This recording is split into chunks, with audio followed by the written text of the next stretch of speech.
म्हणजे आता आमचं जे भविष्य आहे, मनोज जरांगे पाटलाचं भविष्य आहे, मनोज जरांगे पाटलांनी जर आदेश दिला आणि जर त्यांनी भूमिका घेतली, मग ती ग्रामपंचायत असो, पंचायत समिती असो, जिल्हा परिषद असो, आमदारकी असो, सगळ्या ठिकाणी या काही ठिकाणी गुलाल लागू देणार नाही.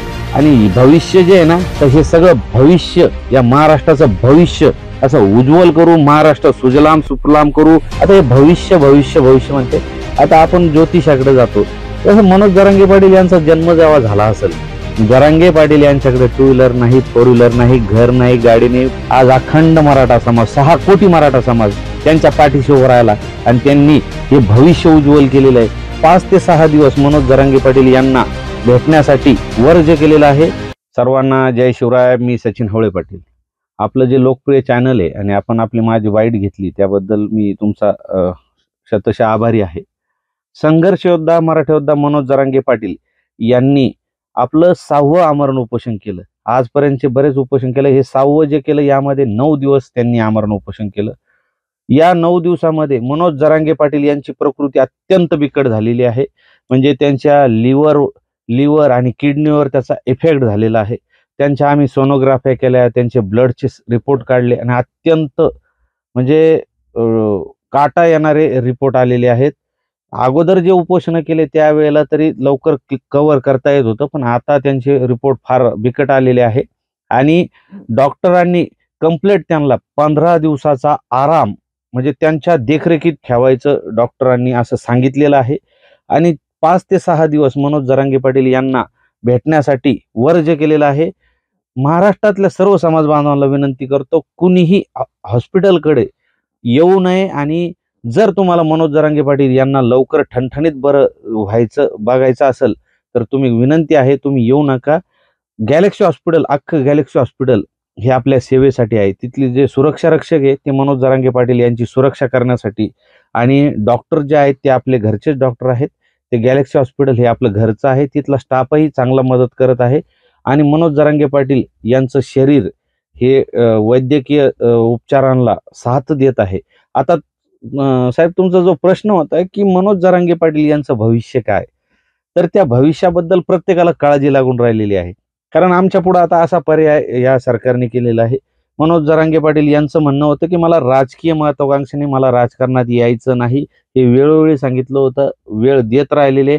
आणि आताही जे 6वं उपोषण सोडलं तर यावेळेला पण मनोज जरांगे पाटलांनी सरकारला वेळ दिलेला आहे की तुम्ही लवकरात लवकर निर्णय घ्या, मला राजकारणात यायचं नाही. आता हे भविष्य भविष्य भविष्य म्हणते. आता आपण ज्योतिषाकडे जातो, जसं मनोज जरांगे पाटील यांचा जन्म जेव्हा झाला असेल आणि जर त्यांचे आई वडील ज्योतिषाकडे गेले असतील त्यांची कुंडली दाखवायला, तर त्या ज्योतिषाने यांचं भविष्य सांगितलं असेल. आणि असं मला वाटतं त्या ज्योतिषाने सांगितलं असेल की आयुष्यभर यांच्या हातात 10 रुपये राहणार नाही, यांच्याकडे 4 व्हीलर राहणार नाही, यांच्याकडे गाडी राहणार नाही, 2 व्हीलर राहणार नाही, असं भविष्य सांगितलं असेल. पण त्या ज्योतिषाला काय माहीत की या मनोज जरांगे पाटील हा व्यक्ती, हा हिरा म्हणजे अख्ख्या लोकांचं भविष्य उज्ज्वल करेल व नोकऱ्यांचा प्रश्न मार्गी लावेन, लाखो पोरं शिक्षणामध्ये घालेल, कुणबींच्या नोंदी सापडून म्हणजे अख्ख्या मराठा समाजाचं हा व्यक्ती नेतृत्व करील. हे त्या ज्योतिषानं सांगितलं नसेल. हे म्हणजे मी ह्या व्हिडिओच्या माध्यमातून जे नैराश्यात गेलेले, जे स्वतःला गरीब समजतात त्यांना सांगू इच्छितो, जरांगे पाटील यांच्याकडे 2 व्हीलर नाही, 4 व्हीलर नाही, घर नाही, गाडी नाही, पैसा त्यांच्या खिशात आज 10 रुपये नाही. पण त्या व्यक्तीने फक्त स्वप्न पाहिलं होतं की मराठा समाजाला आरक्षण मिळवून देईन, मराठा समाजासाठी काम करेल.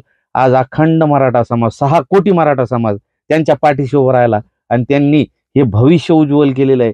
ह्या सगळ्या ज्योतिषांच्या तोंडात चपराक बसण्यासारखे आहे. हे हात दाखवायचं नाही, हातात हात द्या आणि साथ द्या.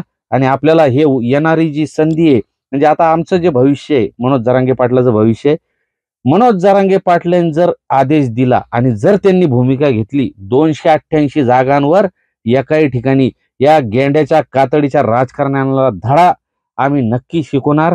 288 मध्ये यांच्या 7 पिढ्या राजकारणात येऊ देणार नाही. मग ती ग्रामपंचायत असो, पंचायत समिती असो, जिल्हा परिषद असो, आमदारकी असो, सगळ्या ठिकाणी या काही ठिकाणी गुलाल लागू देणार नाही. अखंड मराठा समाज, दलित समाज, धनगर समाज, बंजारा समाज, ओबीसी समाज, आदिवासी समाज, मुस्लिम समाज हे सगळे समाज एकत्र झालेले, फक्त वाट बघतोय आम्ही मनोज जरांगे पाटील यांच्या आदेशाची. आणि भविष्य जे आहे ना, तर हे सगळं भविष्य, या महाराष्ट्राचं भविष्य असं उज्ज्वल करू, महाराष्ट्र सुजलाम सुफलाम करू. या ठिकाणी शेतकऱ्यांच्या आत्महत्या होणार नाही, शिक्षणासाठी विद्यार्थ्यांच्या आत्महत्या होणार नाही, नोकऱ्यांसाठी आणि गरिबीमुळं ह्या आत्महत्या होणार नाही, हे तुम्हाला वचन देतो. आणि शेतमालाला भाव असेल ते म्हणजे भाव देण्याचं काम हे जरांगे पाटील नक्की करू शकते, कारण सर्वसामान्य शेतकऱ्याचा कष्ट करायचा मुलगा जरांगे पाटील आहे.